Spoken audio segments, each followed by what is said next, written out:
Hi, my name is Dr. Melissa Carr, and I'm a doctor of traditional Chinese medicine in Vancouver, British Columbia.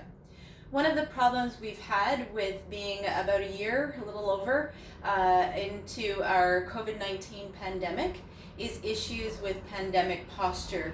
We're getting a little bit slouchier, which we were tending to do anyways.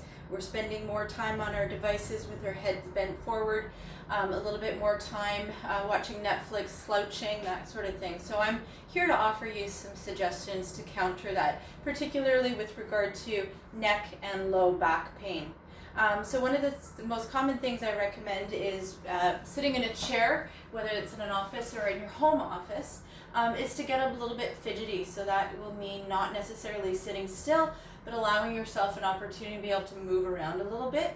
And that might mean getting yourself a balance ball or a cushion that has a little bit of instability that you would place on your chair and use periodically. You don't have to use it all day, but just to provide a little bit of core work and activity through a little bit of motion. You can also pump your feet on the ground, and a stand-sit desk, or finding a way to alter your space so that you can have opportunities to be able to stand and do a little bit of work in between the seated posture work as well.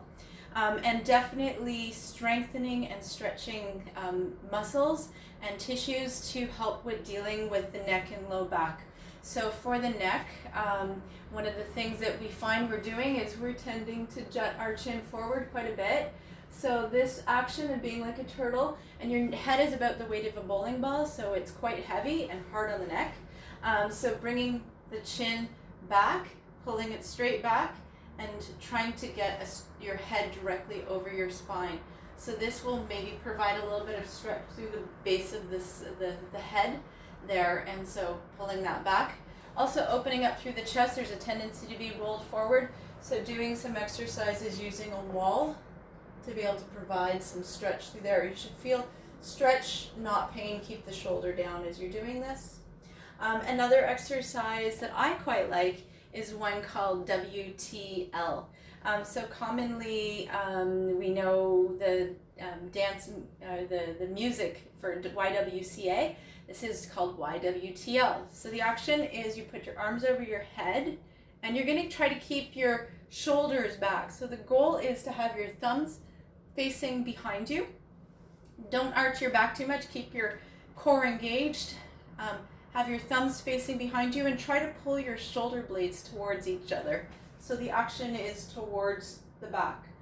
You may find this quite challenging, and you may have to move your arms out a little bit to do that. Just keep your thumbs facing the back, and you're going to hold that for about 10 deep breaths, or about 30 seconds.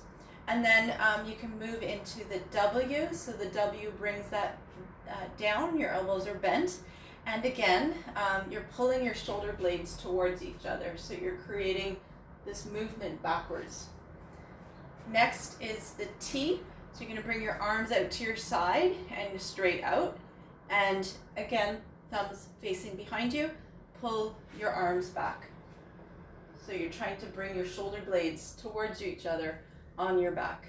And the last one is called L.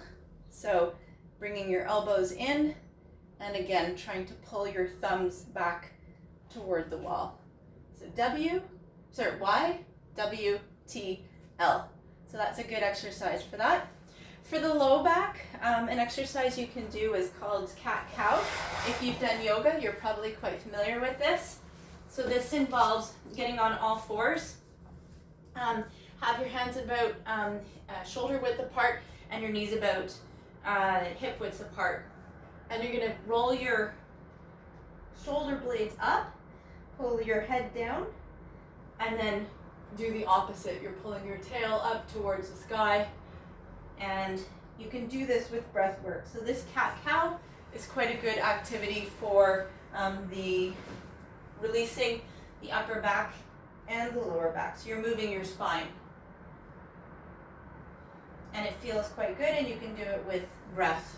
Another exercise that you can do is bridge, and this involves laying on your back on the floor with your legs bent. So you're going to move your feet so they're flat on the floor. I'm going to have my hands down by my side, keep my back in contact with the floor, and lift the hips up off the floor. You can squeeze your glutes here, squeeze your buttocks, and then slowly lower it back down. And then when you're ready, you can raise up again. You're going to be about a straight line this way, and then back down. So that one's called the bridge. Next exercise here is you can do the exercise of knee to chest stretch. So you're going to again lay down on your back, bring one leg in towards your chest and squeeze it there, and then do the opposite one. You can also bring both legs in and squeeze them together. If you want to, I don't have a lot of room here, but you can have your other leg out straight if you want to. But easier on your back would be to have both legs bent. And then when I was in China, one of the doctors that I worked with there, one of our teachers for my internship, he was telling us that his favorite exercise for low back pain was a very simple stance with the feet at about hip width and just gently moving the hips side to side. So it's kind of like a little bit of a dance here. So you're just moving the knees, bending one knee, alternating with the other, and just moving the hips from side to side. And what's happening here is you're moving the spine. You're creating a little bit of mobility with that. Another one of my favorite things is inversions. So forward fold is a good inversion.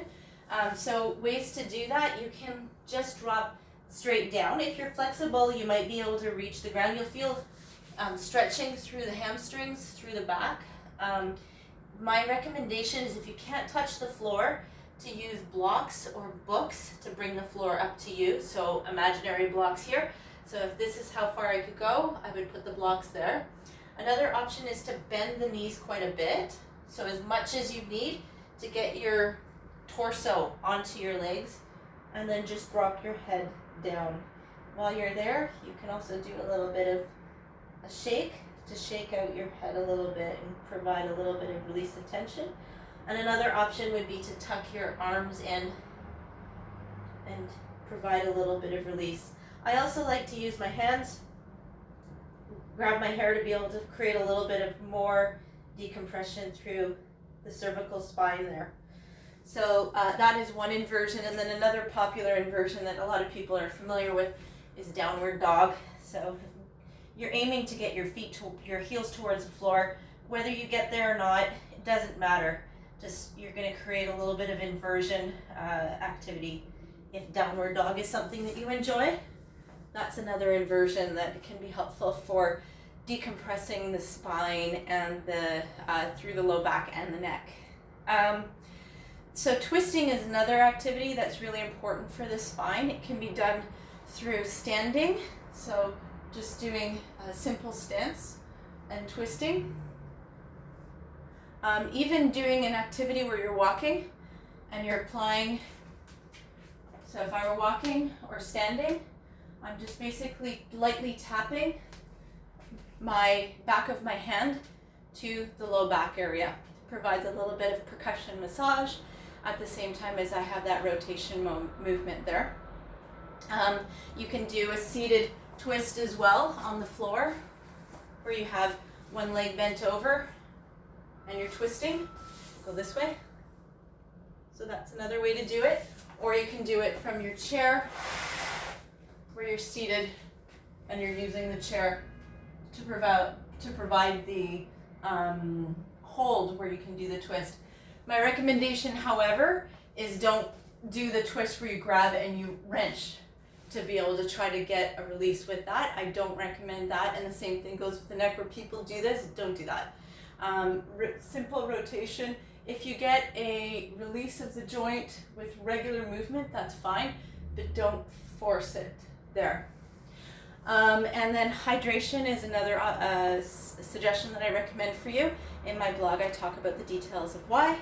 And then acupuncture and traditional Chinese medicine herbs and nutritional supplements and nutrition from a food standpoint. Those are the other recommendations that I make for improving your posture, relieving pain of the neck and the low back. I hope that covers quite a thorough understanding of recommendations for things that you can do. If you have any questions, let me know. Again, my name is Dr. Melissa Carr. Active Life is my business at activetcm.com. You can find me online. Thanks. Bye.